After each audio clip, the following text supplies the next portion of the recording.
আসসালামু আলাইকুম ভিউয়ার্স, আশা করি আপনারা সবাই ভালো আছেন। সো দেরি না করে শুরু করা যাক আজকের রেসিপি। প্রথমেই দিয়ে দিতে হবে ম্যাশ পটেটো, বেরেস্তা, চিলি ফ্লেক্স।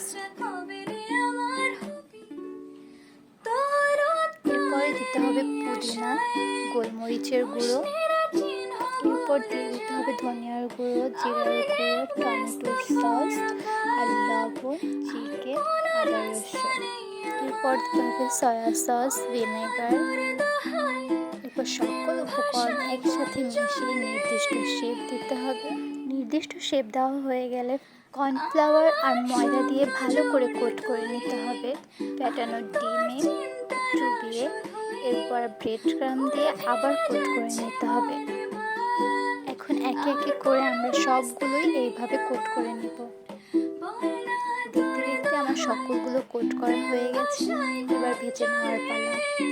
আপনার চাইলে ডিপ ফ্রিজে 15 দিনের মতন সংরক্ষণ করতে পারবেন।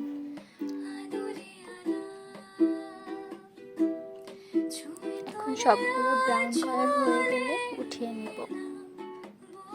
আর শেষ পর্যন্ত থাকার জন্য সবাইকে অসংখ্য ধন্যবাদ। আমার কোনো ভুল ত্রুটি হলে ক্ষমা চোখে দেখবেন।